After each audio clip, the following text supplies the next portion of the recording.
Hello everyone. Chapter 4 Form of Business Organization Sole Proprietorship. इस chapter में हम different business की फॉर्म जो सोल प्रोप्राइटरशिप के अलावा हमारी कौन कौन सी फॉर्म है उन सब के बारे में पढ़ेंगे।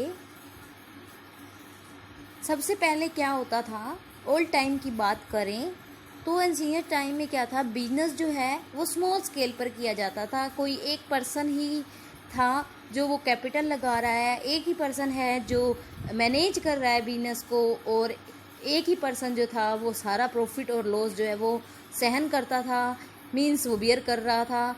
और हम यहाँ कह सकते हैं कि जो भी पर्सन को लॉस हो, चाहे प्रॉफिट हो, चाहे रिस्पॉन्सिबिलिटी हो, चाहे काम करने की बात हो, तो सब कुछ जो है वो एक सिंगल पर्सन ही कर रहा था। तो वो हमारी फॉर्म जो है वो सोल प्रोप्राइटरशिप कहलाती है। अभी भी सोल प्रोप्राइटरशिप फॉर्म में है बिजनेस की।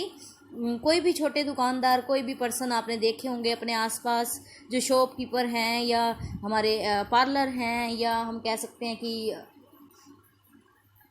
स्वीट मेकर हैं और टेलर हैं, इस टाइप के सोल प्रोप्राइटरशिप का बिजनेस वो कर रहे हैं अपनी सर्विसेज देकर। तो इसके बाद हम बात कर सकते हैं कि सोल प्रोप्राइटरशिप की कुछ लिमिटेशन रही होंगी जिसकी वजह से अदर बिजनेस की फॉर्म जो है वो इस्टेब्लिश हुई, जैसे कि कैपिटल की कमी।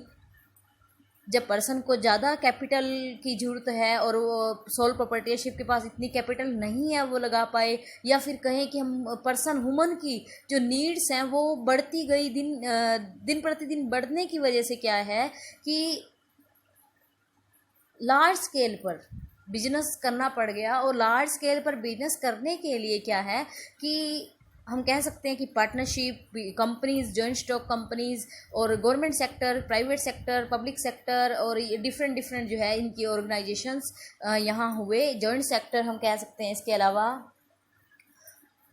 तो सबसे पहली बात तो हम यहाँ फिलहाल सोल प्रोप्राइटरशिप की करेंगे। Indeed, from the association standpoint, the various form of business organization are as such children whose father is economic experiency and whose mother is the law.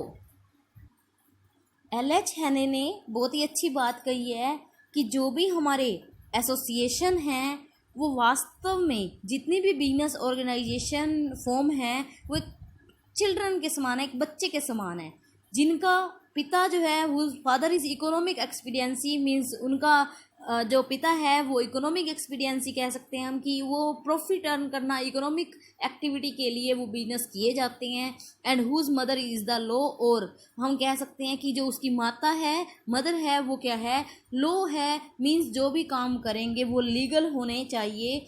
तो जो भी हमारे बिजनेस किए जाएंगे उनमें दो बातें मेन हैं, एक तो वो लीगल होंगे और दूसरा उनका मेन मोटिव जो है या मेन ऑब्जेक्टिव जो है वो प्रॉफिट अर्न करना है।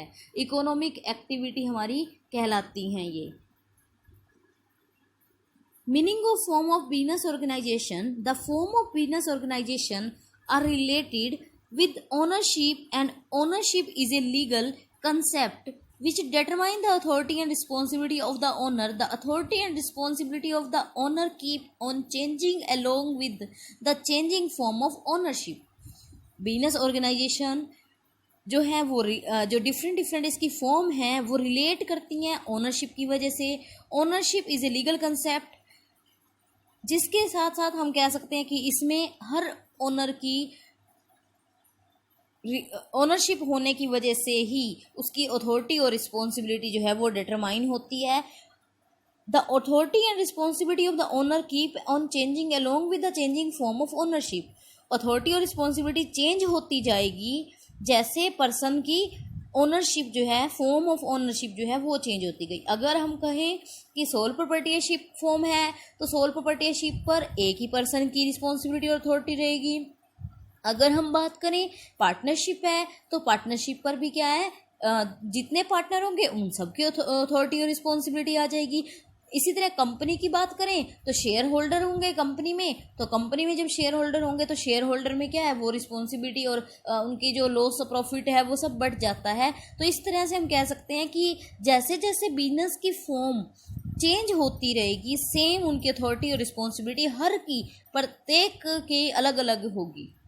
इन reality the form of business organization are those legal form according to which business is organized and run.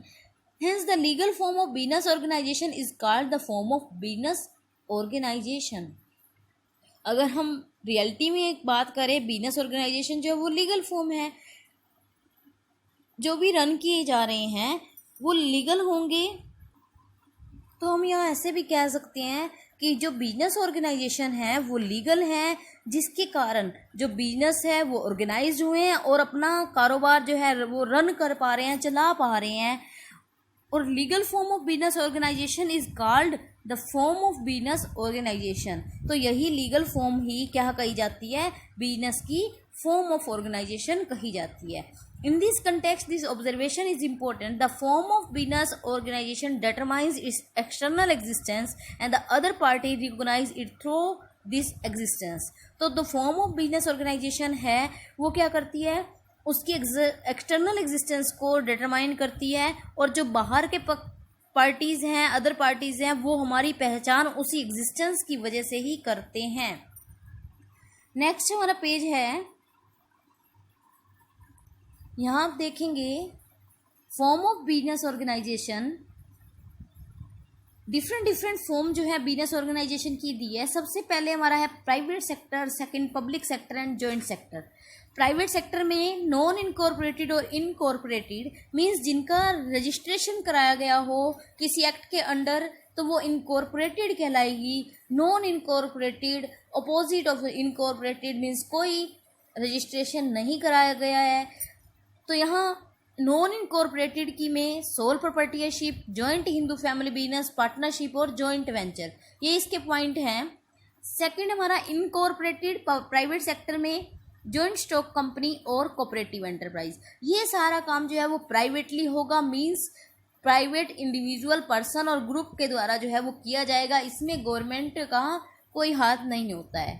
Public sector की बात करें हम, पब्लिक सेक्टर में गवर्नमेंट करती है, गवर्नमेंट के अंडर में किया जाता है, जैसे कि गवर्नमेंट की कंपनीज, पब्लिक कॉर्पोरेशन और डिपार्टमेंटल अंडरटेकिंग। इसके भी दो पार्ट आ जाते हैं, इनकॉर्पोरेटेड और नॉन इनकॉर्पोरेटेड। इनकॉर्पोरेटेड में हमारे आ जाते हैं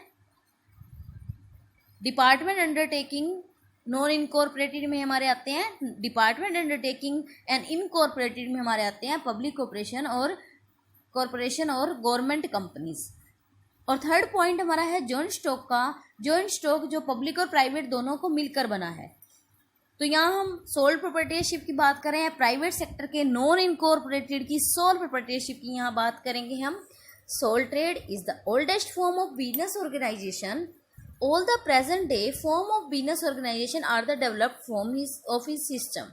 this is popular not only in India but in foreign countries also. With the passage of time, human need increased, civilization developed, and the form of business organization also underwent a change. जो soul trade है वो एक बहुत पुराने time से चलता आ रहा है बिजनेस का फॉर्म, और अभी भी चल रहा है। ऐसा नहीं है कि सिर्फ यहाँ इंडिया में ही है, और भी डेवलप हो रहा है। ये इंडिया में ही नहीं बल्कि फॉरेन में भी, फॉरेन कंट्रीज़ में भी इसका प्रचलन है।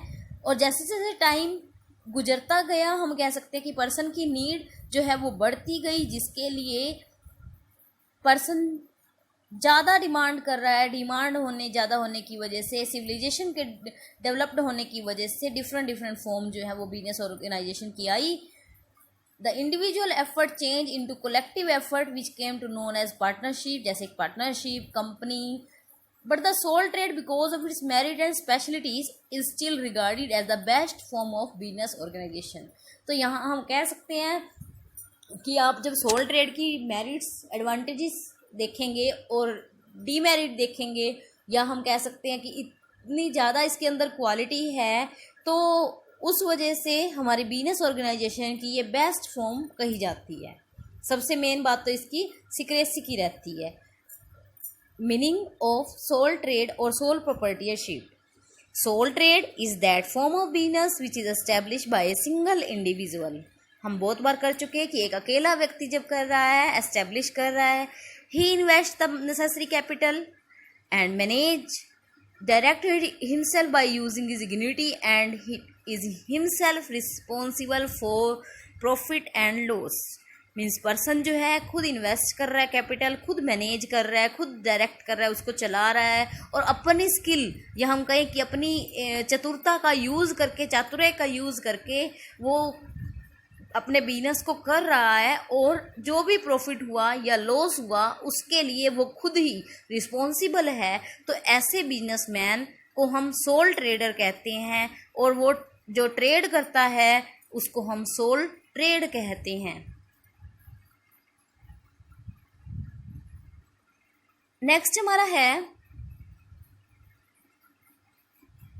Is important to understand that sole trade does not mean that a single individual direct all the activity of business and cannot take the help of other persons.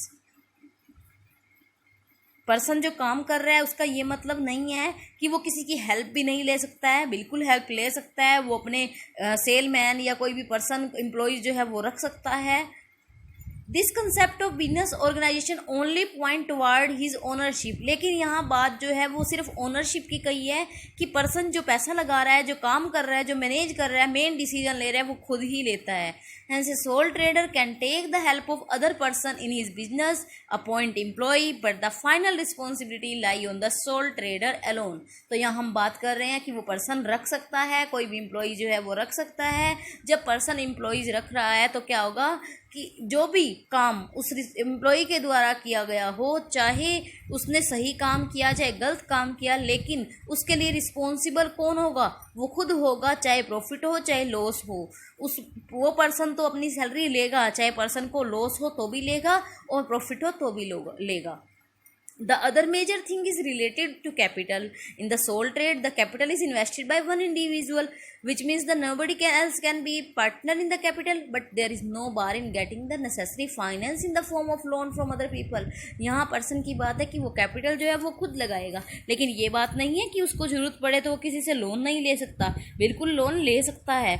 तो यहाँ हम कहते हैं कि जो कैपिटल लगाएगा वो पर्सन, वो क्या है, वो खुद से लगाएगा, उसमें किसी और पर्सन का पार्टिसिपेशन नहीं होगा। लेकिन हाँ, अगर वो लोन लेकर लगाए, उसको फाइनेंस की नीड है, तो वो ज़रूर किसी अदर पार्टी से लोन ले सकता है। डेफिनेशन ऑफ सोल ट्रेड, अब देखो डिफरेंट डेफिनेशन डिफरेंट पर्सन के द्वारा दी हैं, तो यहाँ हम डेफिनेशन कर रहे हैं। According to James L Lundy, the sole proprietorship is an informal type of business owned by one person. ये एक इनफॉर्मल टाइप का बिजनेस है जिसमें रजिस्टर्ड नहीं कराया गया, फॉर्मल नहीं बनाया गया उसको, इसलिए इसको इनफॉर्मल टाइप बिजनेस कहा है। तो ये क्या है, ओन्ड बाय वन पर्सन, मतलब एक ही पर्सन के द्वारा ओन किया गया है या इसका ओनर जो है वो सिंगल पर्सन है, तो इसलिए इसको सोल प्रोप्राइटरशिप या सोल ट्रेड कहा जाता है। टूल किट में देखेंगे, बहुत ही अच्छी बात बोली है। Sole proprietorship refer to that form of business organization which is owned by a single individual who is solely responsible for its management and receive all profits and losses. जो sole proprietorship है वो business organization में single individual person होता है जो कि responsible है।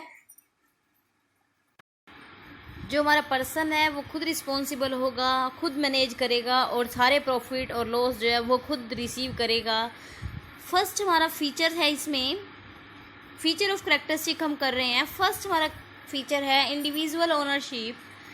The first important characteristic of the sole trade is that it is owned by one individual, which means that he is the sole owner of all the assets and resources of the business. Business की जितनी भी assets हैं, resource हैं, उसका owner एक अकेला person होगा और एक अकेला पर्सन ही उसको चलाएगा। उसकी जो ओनरशिप है वो एक इंडिविजुअल की रहती है। सेकंड पॉइंट हमारा है sole management. In the sole trade, the owner perform the function of management, but with the increase in the size and volume of business he can appoint manager. It is important to note that he alone is responsible for the action of the manager. Person जो है वो अकेला ही manage करेगा अपने business के सारे functions को, अकेला ही पर्सन करेगा। लेकिन अगर बिजनेस का साइज बड़ा होगा या उसके बिजनेस की हम कह सकते हैं कि कुछ ऐसे टाइप का नेचर है जिसमें काम ज़्यादा होता है, तो वो पर्सन एक मैनेजर जो है वो अपॉइंट कर सकता है। लेकिन मैनेजर के द्वारा किए गया जो भी काम होगा उसके लिए रिस्पॉन्सिबल वो अकेला ही होगा।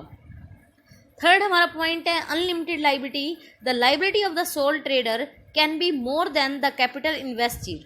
It means that in case of heavy loss, if it is not possible to make payment with the help of the assets of the business, not only the domestic assets of the sole trader can be utilized for this purpose, but he can be declared bankrupt and held personally responsible.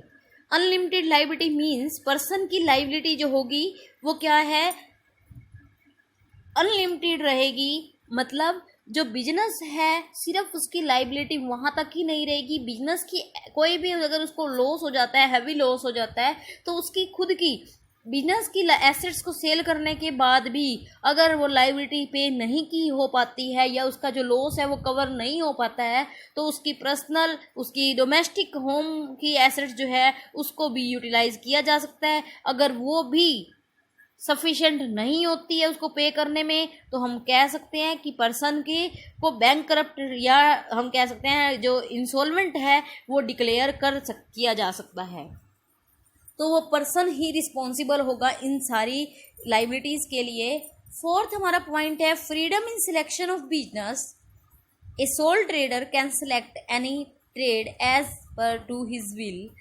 The selection of trade from among the many of other forms we can be made with the suggestion of many people. In this way, in the absence of any pressure from other people, he can select any business as per his wish and can make any change in it in future if need be. Freedom जो है business को select करने की means वो कौन से type का business करे तो ये पर्सन का खुद का रहेगा। हाँ, पर्सन सिलेक्शन करने में के लिए औरों के सजेशन, मैनी पीपल के साथ सजेशन ले सकता है उनके, या हम कह सकते हैं उनसे एडवाइस ले सकता है, लेकिन वो बिना किसी प्रेशर के डिसीजन खुद ही लेगा। जो उसका मन कहेगा, जो उसकी विशेस होंगी वो उसके अकॉर्डिंग ही चलेगा। और अगर उसको लगता होगा कि फ्यूचर में उसे चेंज करना पड़ रहा है तो वो चेंज भी कर सकता है। तो यहाँ पर हर काम की लिए हम कह सकते हैं उसकी फ्रीडम रहती है।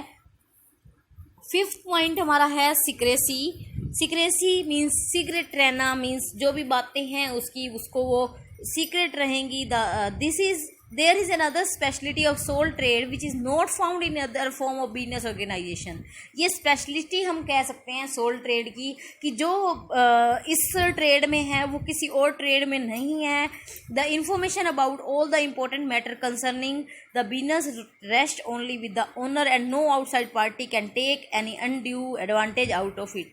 जो भी इम्पोर्टेंट मैटर हैं वो उस बिजनेस से रिलेटेड, बिजनेस से कंसर्न वाले, तो वो पर्सन के पास ही रहेंगे। मीन्स वो इन्फॉर्मेशन जो है वो बाहर नहीं जाएगी और कोई भी उसका फ़ायदा जो है वो नहीं उठा सकता है। सिक्स्थ लास्ट हमारा पॉइंट है no separate legal entity of the business. Business की कोई सेपरेट लीगल एंटिटी नहीं होगी। Means in this form of business organization business and the businessman are not consider separately. यहाँ हम बात करेंगे कि बिजनेस की जो ऑर्गेनाइजेशन है वो बिजनेस और पर्सन की जो एसेट्स है या हम कहें कि उसको प्राइवेट प्रॉपर्टी है उसकी, वो उसमें कोई फ़र्क नहीं होता है। मतलब अगर उसकी हमने पहले ही अनलिमिटेड लाइबिलिटी का पॉइंट किया था तो उसमें यही पॉइंट था कि उसकी अगर वो हैवी लॉस होने की वजह से या उसकी लाइबिलिटी ज़्यादा होने की वजह से पर्सन जो है वो अपनी बिजनेस की एसेट्स को सेल करने के बाद खुद भी रिस्पॉन्सिबल हो जाता है। मीन्स उसकी डोमेस्टिक एसेट्स को भी ले लिया जा सकता है और उसको इंसॉल्वेंट भी घोषित किया जा सकता है। तो यहाँ पर हम बात करेंगे कि वो बिजनेस और बिजनेसमैन दोनों अलग अलग नहीं है, सेपरेट नहीं है, दोनों एक ही हैं। अगर कोई भी काम या कोई भी ऐसा है एग्जिस्टेंस की बात करें तो वो डिफरेंट नहीं है। अगर कोई भी प्रॉब्लम आती है तो उसके को खुद को और उसके डोमेस्टिक को यूज़ किया जा सकता है। बिजनेसमैन भी रिस्पॉन्सिबल होगा अकेला उसकी सारी एक्टिविटीज़ के लिए।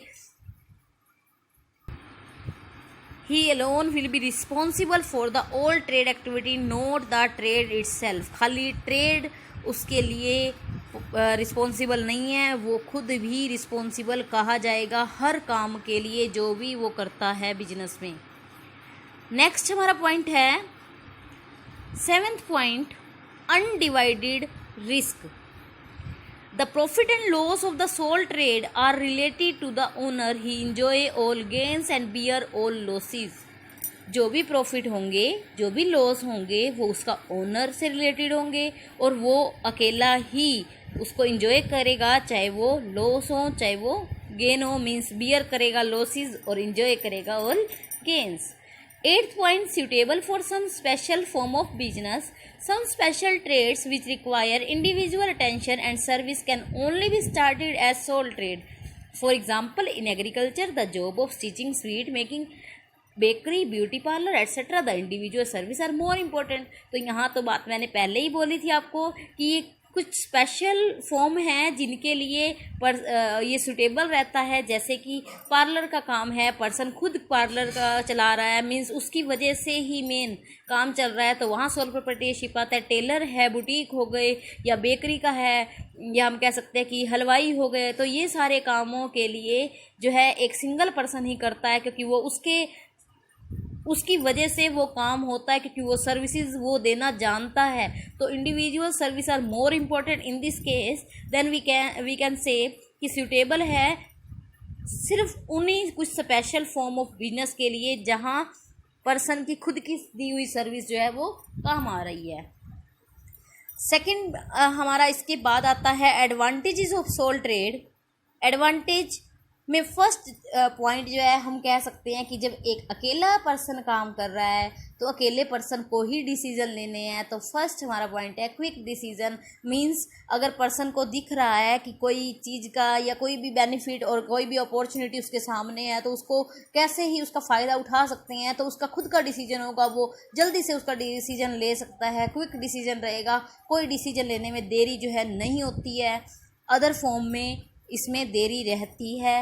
सेकंड पॉइंट है बेनिफिट ऑफ सीक्रेसी। तो हमारी स्पेशलाइजेशन पॉइंट बताया गया था कि स्पेशलिस्ट इस चीज़ में है सोल ट्रेड कि वो सीक्रेट रखता है, वो अपनी बातें अपने अंदर तक रखेगा, किसी को बाहर को भनक भी नहीं पड़ती है उसकी किसी भी बात की। तो यहाँ पर जो सीक्रेसी है वो हम फुल रख सकते हैं। Many important fact needed to be concealed for the success of business. For example, if a sole trader is thinking of expanding the size of the business, this thought will remain confined to him till he gives it practical shape. वो कहता है कि अगर business को उसने बढ़ाने की सोच रखी है तो वो अपने मन में रखता है जब तक वो उसको एक प्रैक्टिकल शेप, प्रैक्टिकल काम करके नहीं दिखा देता है, जिससे अगर वो बाहर बताएगा तो क्या है, कंपटीटर्स आने के चांस जो हैं वो बढ़ जाते हैं। तो competitor will not come to know it, और कंपटीटर जो होंगे वो भी क्या है उसके बारे में पता उनको नहीं लगेगा। इसलिए ये कहा है कि बेनिफिट ऑफ सीक्रेसी इसमें फुल है। नेक्स्ट हमारा पॉइंट है डायरेक्ट मोटिवेशन। यहाँ पर जो पर्सन का मोटिवेशन है वो डायरेक्ट है, जो काम करेगा उसको फ़ायदा उसी अकेले पर्सन को मिलेगा, नहीं करेगा तो भी लॉस होगा उसी अकेले पर्सन का होगा। तो यहाँ जब पर्सन को प्रॉफिट हो रहे होते हैं तो वो और मोटिवेट होता है और एनकरेज होता है, अपने आप उसको करता है कि हाँ मैं ये काम भी कर दूँ तो जिससे और मुझे प्रॉफिट होगा। तो पर्सन जो है वो बहुत अच्छे से दिल लगा कर काम करता है। यहाँ पर हम कह सकते हैं कोई उसको बाहरी पर्सन या आउटसाइडर नहीं होता है जो उसको मोटिवेट करे, उसके खुद के प्रॉफिट, उसका खुद का इंटरेस्ट जो है उसको खींचता है, मोटिवेट करता है। तो यहाँ हम कह सकते हैं कि ये डायरेक्ट मोटिवेट रहता है, एक्सटर्नल मोटिवेशन यहाँ नहीं होता है। A sole trader does not require any external motivation for doing the work. He is self inspired by the fact that whatever profit he gets will go into his pocket. Inspired by this fact he devotes himself wholeheartedly to this work and finally he get a proper reward. Fourth हमारा है personal control. The sole trader has a complete control over the business because he is the only owner and the master of everything. तो वो खुद ही master है, सब कुछ करने वाला वही है, ओनर वही है। तो वो क्या है, उसका खुद का पूरा कंट्रोल रहता है। जो भी पर्सन अगर उसने एम्प्लॉय में रखे भी हुए हैं तो उनके ऊपर भी कंट्रोल वो खुद ही रखेगा। कोई और ऐसा पर्सन नहीं है जो उसको लापरवाही से काम करे। तो हर कोई क्या है, उसके अंडर काम करने वाले होंगे और उस सबको पता है कि अगर हम काम अच्छे से नहीं करेंगे तो हमको जॉब से हटा दिया जाएगा। तो क्या उसका फुल कंट्रोल रहता है। In this way good work is possible at less cost and time. तो कम कॉस्ट में कम टाइम में जो है अच्छा वर्क जो है कर पाना संभव होता है इसमें। फिफ्थ पॉइंट हमारा है easy formation. It is very easy to establish sole trade because there is no need to observe any legal formality to start it. इसको हम कभी भी इस्टेब्लिश कर सकते हैं, हमको कोई भी लीगल फॉर्मेलिटी करने की जरूरत नहीं होती है, ना ही किसी चीज़ का वेट करना पड़ता है। This business can be started without getting it registered. बिना रजिस्टर्ड कराए भी इसको स्टार्ट किया जा सकता है। But if the business is to be started where there is government control it may require a license to start such a business. तो अगर कोई ऐसा बिजनेस है, आपके बिजनेस का नेचर इस टाइप का है जिसके लिए गवर्नमेंट कंट्रोल रहता है, मीन्स जैसे हम कह सकते हैं कि शराब की दुकानें होगी, दवाइयों की दुकानें होगी, तो इसके लिए क्या है, आपको एक लाइसेंस लेना ज़रूरी हो जाता है। तो इसके लिए एक आप लाइसेंस लेने के बाद स्टार्ट कर सकते हैं। नेक्स्ट हमारा पॉइंट है limitation of sole trade. Limitation, अब देखो जहाँ कुछ एडवांटेजेस होती हैं वहाँ कुछ लिमिटेशन तो होती ही हैं, हर चीज़ की है भाई। तो यहाँ किस चीज़ की लिमिटेशन है, अगर पर्सन साइज बढ़ाना चाहता है और उसके पास कैपिटल कम है तो यहाँ प्रॉब्लम आती है। Limited source of capital means in the sole trade the trade himself if it is the financial resources his capital and the sources of taking loan are limited. एक अकेला पर्सन अगर आप काम कर रहा है तो उसके फाइनेंशियल सोर्स होते हैं वो लिमिटेड होते हैं, या तो वो खुद की कैपिटल लगाएगा या फिर वो लोन लेता है। अगर single individual generally can not have both the sources so that he can expand his trade and enjoy the benefit of a big trade. तो एक अकेला पर्सन जब ये चीज़ें पॉसिबल नहीं है, उसके पास सोर्स जो है इतने नहीं हो पाते हैं, तो वो क्या अपने बिजनेस को बढ़ा नहीं सकता है कि जिससे वो बिग ट्रेड का एंजॉय कर सके या उसका बेनिफिट ले सके। नेक्स्ट हमारा पॉइंट है unstable existence. There is a continuous uncertainty in running a sole trade. If a business some circumstances or illness the trader has to remain away from the place of business. He has either to leave the business and under the care of the employee or has to close the establishment for some time. तो यहाँ पर बात है कि unstable existence रहती है, means हमारा business जो है वो ऐसा नहीं है कि चलता रहेगा, पर्सन आए या जाए कोई फ़र्क नहीं पड़ता, चलता ही रहेगा। नहीं, ऐसा नहीं होता है इसमें, क्योंकि मेन वही पर्सन है जो उसको करने वाला है, काम को संभालने वाला है। तो अगर वो ही नहीं है या वो बीमार हो गया या उसकी डेथ हो गई तो उसके बिना वो काम जो है वो बंद करना पड़ जाएगा। वो उतना हमने कह सकते हैं कि जितने टाइम तक पर्सन रहता है तब तक ही वो बिजनेस रहता है। तो इसके लिए हम कह सकते हैं कि अनस्टेबल एग्जिस्टेंस है। जैसे कंपनी की हम कहें कि पर्सन कंपनी में कोई फ़र्क नहीं पड़ता, कितने भी पर्सन आए जाएं, डेथ हो, कुछ भी हो, तो बिजनेस जो है वो चलता रहता है। लेकिन इस केस में ऐसा नहीं है। आपके एम्प्लॉयज़ से कब तक बिजनेस चलेगा? अगर आप बीमार पड़ गए, आप कब तक बिजनेस आपके एम्प्लॉयज़ आपका संभाल लेंगे? वो भी फ्रॉड कर लेंगे। और कब तक कस्टमर और पर्सन से आपके सेटिस्फाई होंगे? तो इस तरीके से पर्सन जो है वो कंट्रोल भी क्या है उस पर एम्प्लॉय का होने लगेगा, तो वो धीरे धीरे उसके हाथ में चला जाएगा। तो यहाँ हम कह सकते हैं कि ये अनस्टेबल एग्जिस्टेंस है, या तो बंद ही हो सकता है या फिर वो कोई और उस पर हो जाएगा तो आपका नहीं रहेगा। मीन्स वो बिजनेस वो नहीं रहेगा जो आपने एस्टेब्लिश किया था। तो इसमें क्या है, as a result of this the customer get dissatisfy and start purchasing things from other shopkeeper. तो वही कि अगर पर्सन भी क्या है एम्प्लॉयज़ के पास नहीं जाएंगे, डिससेटिस्फाई रहेंगे कस्टमर हमारे, तो वो परचेज करना स्टार्ट करेंगे अदर शॉपकीपर से। If the owner dies the business has to be close. तो बिजनेस भी क्लोज हो जाएगा अगर पर्सन की डेथ ही हो जाती है ओनर की तो। एंड थर्ड है हमारा अनलिमिटेड लाइबिलिटी। अनलिमिटेड लाइबिलिटी तो हम पहले ही पढ़ चुके हैं फीचर्स में कि पर्सन की लाइबिलिटी जो है वो अनलिमिटेड रहती है। पर्सन के हैवी लॉस होने की वजह से इतना रिस्क हो जाता है कि उसकी प्राइवेट प्रॉपर्टी को भी लिया जा सकता है और उसको भी इंसॉल्वेंट या हम कहें कि बैंकरप्ट जो है वो घोषित किया जा सकता है। The greatest disadvantage of the sole trade is the unlimited liability और the utmost individual risks that is inherent in it. The sole trader has to face to the entire risk of business. If unfortunately the business fail, he loses everything and so much that his household things are also sold. The unlimited liability is the greatest hurdle in the way of development of the sole trade. तो कोई भी person अगर अपना development करना चाहता है तो यहाँ ये सोच कर रुक जाता है कि अगर कुछ मेरे बिजनेस को लॉस हो गया तो मैं कहाँ इतना पे करता फिरूँगा, या क्या मैं सड़क पर आ जाऊंगा। तो इस वजह से वो उसको डेवलप भी नहीं कर सकता है, क्योंकि इसकी यही जो डीमेरिट है उसको आगे बढ़ने से रोक देती है। अनलिमिटेड लायबिलिटी यहाँ पर हम कह सकते हैं कि वो रहती है। नेक्स्ट हमारा है unbalanced management. In the sole trade all the activity like sale, purchase, production, marketing, finance, etc. have to be performed by the trader himself, and generally no single individual can be so capable as to perform all these activities successfully। जो हमारा soul trade का business है उसमें person को ही cell का काम करना पड़ेगा, परचेज करना पड़ेगा, प्रोडक्शन का भी करना पड़ सकता है, मार्केटिंग भी है, फाइनेंस भी है। तो ये सारे काम उसी पर्सन के द्वारा किए जाते हैं। तो वो सारे काम करके इतना तंग आ जाता है या थक जाता है, जिसकी वजह से वो कई बार गलत डिसीजन जो है वो ले सकता है। तो generally no single individual can be so capable as to perform all these activities successfully. कोई भी पर्सन ऐसा नहीं है जो प्रॉपर उसको अच्छे से कर सके, जिसमें सारी चीज़ें जो हैं वो कर सके।